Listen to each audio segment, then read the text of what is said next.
welcome back to the channel.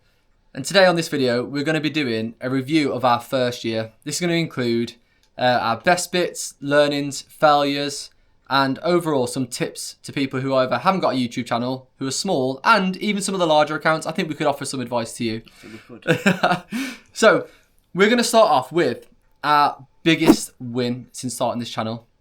Now, even though we're a small channel, we have hit a milestone. And I'm going to show you here. We have over 500 subscribers. So first of all, thank you for everyone who subscribed to us. By the way, we brought this ourselves. YouTube didn't send us this. Each and every one of you could fit on a minibus. So, yeah, hitting over 500 was actually a big achievement for us. It's a massive achievement.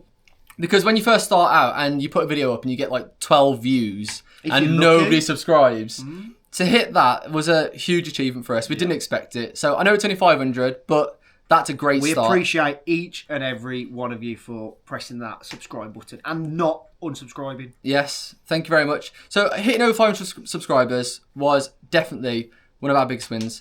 Now, in terms of videos, we've got a video that has hit 33,000 views, which was the Jeremy Clarkson pub review. This is a big win because I want to explain quickly on this one. I did that on an iPhone 13 with a £2 mic from TikTok. I kid you not. So looking back now, I'm like, that is such a bad video. But right time, algorithm, the series came out and it popped off and that gained us pretty much a quarter of all of our subs now, 70 something. And then outside of subs, videos and all the analytics that come with it, I think one of our biggest wins is confidence. Yep, absolutely. So before starting this, don't think I would have dared gone up to somebody in a museum and just started recording myself and asking them questions about Charles II or the Normans, etc. I don't think I ever would have took a camera into a restaurant, if I'm honest with you, and felt comfortable enough to sit there and just talk. When you first start on YouTube, you have got that barrier of local friends and family, and you're posting it on your social media accounts, and people are thinking like, what are you doing? Like, you look silly. You're two 30-year-old men with beards. Why are you dressing up in a museum? But once you get over that, there is actual benefits. So, like I say, confidence, and that just does translate into everyday life. Yeah. Including work, believe it or not, meetings, in-person speaking. It does absolutely massively help you. So confidence is up there as one of our biggest wins, as cringe as that is. And there is little ones as well. We won't go into detail of them, but editing skills, how to upload, how to add a mic to a camera, all these sort of technical bits. All these micro skills that you learn along the way. How to fly a drone. Well, yeah, we'll get onto that bit later. Semi fly a drone. Okay, so next on the list is our biggest fail. We have a few of these, and they're down to me, to be fair. So yeah, our first biggest fail was it Pistol Radar video. Beautiful day. It was cold, but it was clear skies. Went to Pistol Radar. The video was going extremely well. Got all the shots. Got all the drone footage we need. We was coming back down the mountain to go home, and I made the judgment say, let's go to the bottom and we'll take some more drone pictures just as B-roll if we need any. Pep was like, yeah, that's fine. So flying the drone, getting it back to land, and it hit a branch. Landed in the waterfall, and the waterfall at the time was vociferous. It was chaotic. We spent about an hour trying to find this drone without any luck. It is on one of our videos. You will be able to see me and Pep almost naked trying to find this drone. I think it was about £600, wasn't it? The drone at the time. Yeah, 600 quid. The thing is, it wasn't the price of the drone itself. It was all the footage that was on there. Yeah. Luckily, we did have the files backed up on a cloud, but it was only 1080p. It wasn't 4K footage, so we did use that in the end. And then another small fail was losing the camera. Yeah. So we went to where it was. We was in the Peak District somewhere. Stepping stones. We put the camera in the car. I must have not locked it. We had a debate about this, and I think our camera got robbed. So we lost the Digi Osmo Action 5. So that was another 400 quid down the drain. Yet again, it wasn't the money or the camera. We just recorded a video, and all the footage was on that camera. So somebody in the Peak District who has my camera Make a YouTube video of it and upload it. Yeah, you can keep the camera now. Keep the Just camera. tell us how you robbed it off us. And then that leads us on to another big fail. So one of the biggest fails we have, and you don't see this, and a lot of YouTube people won't really tell you this right yet, is general failure. And what I mean by that is we have turned up to museums that are closed. We've been to restaurants that are closed. Yep. We've been to places that you can't record in because the atmosphere is far too busy. You can't even get a good sound out of it. I can't tell you how many times that has happened. We've turned up to places and not been able to record. If you pair that with 2 full-time working, family, relationships, etc., we used to have like a 4-hour window on a Sunday morning to record. And if we turn up somewhere in an hour's drive, if anything goes wrong, there is no video. So that's where we have ended up on a Thursday night, Friday morning, editing a video to get out for 6 o'clock. Yeah. So, yeah, being unprepared is the biggest fail. Just another quick note. We could have stopped this YouTube, on several different occasions, but we persevered, and here we are today with 500 subscribers. Yeah, and we've got this as and well. And if you would bottom me quickly, that's mine that I sleep with, so whenever Pep's not round here, I can just look at that pretty face.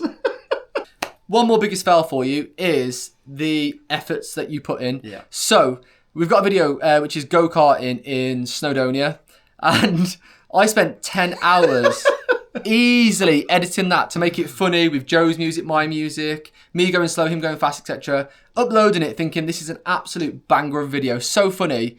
I think it's under 200 views. I don't think we've even got a comment apart from my nan. I think my nan and my mum are the only... I think there's 2 people who commented on it. So that could easily really dishearten you. Yeah. Trust me, it can. And it can feel like, what is the point of this? But that's where you have to remember, you're not doing it for views, subscribers and monetization. Not yet anyway. It's for the passion and the... Just do it for the experience and just going out there and making videos. That's what we do it for until we start getting paid. This all starts costing. Look how much money we've invested into it. What would we do differently? Now, the biggest thing here for us is structured recording days. So, as I mentioned previously, we have very, very few hours a week where we can actually meet up and record together. What that does mean is sometimes we are just randomly guessing and randomly going to places. Turning up somewhere. Just turning up. So what I think we would do differently this year is, first of all, is booking plans in advance. I would start putting in our diary, like February the 2nd, we're going to go to here. February the 8th, we're going to go to here. We will, I kid you not, right? Yeah, this is how we do it, right? On a Saturday at 9 p.m, we'll text each other and go, Sunday, should we drive 2 hours and climb this to go see a waterfall? Yeah, cool, I'll be up at 4 a.m. And that is it. And there's so many things that could go wrong there. Try doing that in the winter months as well, which we did. Exactly, yeah. Months on end. You can't get a coffee, petrol, there's so many things that could go wrong. So I think planning and structure is absolutely vital if you're trying to keep a schedule like we do. We post every Friday at 6 p.m. So yeah, something else we'd do differently is, me and Pep do this all the time. We'll turn up to somewhere just because we've seen it on TikTok for about 3-second video. We'll go, oh, that looks cool. It's only 3 hours down the road. Let's go and visit it. We'll turn up and we'll know nothing about it. We've got no phone signal, so we can't Google it. Got no one to talk to actually understand what's going on and what their place is. Me and Pep do it all the time for anything historical. So you see us, our genuine reactions on video where we're surprised by things that we read. It's because we have literally no idea what we're turning up to. We learn it on the day. The best example of that was on where did we go? Boscombe House, right? There was this volunteer, and there was Charles II behind, and I'm there adamantly going, he's the most inbred king ever. And he's like, no, he's not. I'm like, no, he is. I'm telling you, he's the most inbred king ever. I got the wrong Charles. It was the Spanish one, not the English one. So what we had to do for a few of our videos is we had to do voiceovers to record. Because we didn't know what was going on. So we went back home, did the research, and then voiced over what we found. But I think that's also what... the compliments we've had is the genuineness and amateurness of us. We're not faking anything. Nothing's faked. Our genuine reactions. We're not good actors at all. No, so when we find out a fact in history or we read a plaque or something, we sit there and go, wow, we did not know that. Yeah. It's because we're learning together. Yeah. And hopefully that sort of does resonate with people who don't take things too serious, because we're not, fully serious guys. Well, we're making history fun as well. Yeah, exactly, yeah. We're not historians, by the way. We do everything, just to make that clear. what have we learned from doing this YouTube channel for a year? Well, the very first thing, I'm going to make this so simple, is it is not easy to do. I don't know if that's because we are full-time... Cuddling the pillow again. I'm just attached to it. Yeah, you know what? We need to be more proud of our achievements. So what have we learned? First of all, it's just not easy. No. It really, really isn't easy. And the second point on that is, it is so easy to be disheartened. I kid you not. The amount of time you can spend on editing a thumbnail, a title, something you're really, really proud of. And you want everyone to see because you're proud of what you've done. Yeah. And it gets nothing. Yeah. No response, no views. That can be very disheartening. But don't compare yourself to others, because everyone that's watching YouTube sees these big time subscribers. They were all in exactly the same position as us that we've been in. Yeah. You know, they've had 0 subscribers. And that goes on to the very next point about what we learned. Do not go into YouTube, right, if you are solely focused on monetization, views, subscriber count. Don't check your subscriber count every day. Don't check your views. I fall foul to that at the start. Yeah. I was refreshing every minute to see if a video. When we lost 1 subscriber, it was like... Yeah, we lost 1 subscriber. Like, what have we done? What have we done? Why has this happened? So, I know people say that, like generic stuff, to make them sound better, like I don't want the money, whatever. Obviously, that would be fantastic if we could monetize, get all the views, subscribers, and then continue doing what we're doing and, you know, work part-time, whatever. That's a pipeline dream, right? But if you're starting out, right, and I genuinely mean this, and we can both agree on this now, we just love doing it. We have, forget the videos, right, yeah. It gives us an excuse to get out of the house, doesn't it? We've cried laughing, editing. Yeah. We've laughed doing the experiences. There's so many clips we couldn't put on YouTube because we were laughing too much. The jokes. And one other point on that, from what we learnt is, we've known each other for over 20 years now. Yeah. And this has been the first year we have consistently seen each other every week, if not every other week. We've got a reason to. We've got a reason to do it. And then another thing from that is, you've got memories. Yeah. Again, we have a few beers and watch the Ben Nevis video or the Wild Camp video. But the thing, this was one of the biggest points that I said to Pep. Even if we don't get any subscribers or any viewers, those videos will last forever. Yeah. As long as we're not banned. I'll get thrown off the platform. But those videos are there forever. My children, Pep's children, can view those videos 20, 30, 40 years down the line. You know, what was my dad like in his 30s? Why dressing up like Charles II?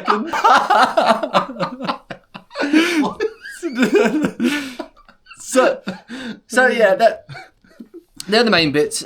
Also, what I would say is, from what we've learned is, like I say, don't be disheartened. It can get costly. Yeah. That's one thing I really want to stress to people if you're watching this. It can get really costly. It doesn't need to. I think there's a great YouTube channel. Was it Joe Explores who did it on an iPhone 13 to start off with and an old Windows laptop before he got big. Yeah. Jeremy Clarkson, the best video that we've done. It was genuinely a £2 mic. And it was all Pep and not me. So iPhone 13. Maybe just Pep just needs to go solo. Yeah. The Pep and channel. But now, what I'm saying is now, we've upgraded now. I've got a better laptop. We're recording on a DigiAction 6 and 5. Yeah. We've got Digi mics now. So we've invested into the channel. Yeah. But you can still do it on an iPhone 13, 14. They're 4K recording devices. Do not feel disheartened because you do not have the latest equipment. Yeah. It doesn't mean anything in these early stages right now. Obviously, if we get to a bigger level, you're going to expect better quality videos. Yeah. You know, not sat on your nan's sofa with a £2 TikTok light in a £6 TMU t-shirt. Okay, so one of the biggest pieces of advice that we mentioned before we actually got into YouTube is, do not count yourself as a YouTuber until you've got 100 videos under your belt. Yeah. And we're not even, I think are we there yet? Nowhere near. 58 videos. So, you know, we've got this far, less than 100 videos. We've got 523 subscribers as the time of recording. So yeah, the amount of skills that you pick up along the way, but it's a very steep learning curve, isn't it? 100%. We never knew how to video, edit, anything like that. So yeah, we're constantly learning all the time. And there's people much more bigger than us that know much more than us. We're just giving it from our perspective as a small channel that's quite authentic. You never know what you're going to get from us, video to video. Like I say, he's reviewing his nan's Sunday roast. I'm at Devon Cliff's caravan park reviewing that. Yeah, we're dressed up as historical characters. It's taken us everywhere. Yeah. And that leads us on to 2026. We are going to be doing so much more. Yeah. All the lessons we've learned and failures that we've had, We're going to learn from those and take it forward into the next year. Yeah. So we've already started planning some events, which we're going to a Peaky Blinders night. And we're going to see Mick McCarthy live. So they're not huge events. But what we are starting to do now is when we meet up, we're starting to talk about our next month, the month after. Yeah. What can we do? We're going to try and time it, like the Battle of Hastings reenactment. We're going to try and hit that on the month it happened. Things like that. So we are getting a bit more wise to this game. That's our takeaway from our first year on YouTube. And we're going to do this every single year to see if we keep learning, keep growing, and where we're up to. This will hold us to account. If the cushions get bigger and bigger, I might have a life-size replica one day. Hopefully, when we buy this next year for Christmas, it says 1,000 on it. Our goal is to hit 1,000 next year. So thank you very much for everyone who subscribed. Yeah, thank you very much. And the ones who are going to sort of unsubscribe once they watch this and realise we're absolutely a pair of gimps. And that's it.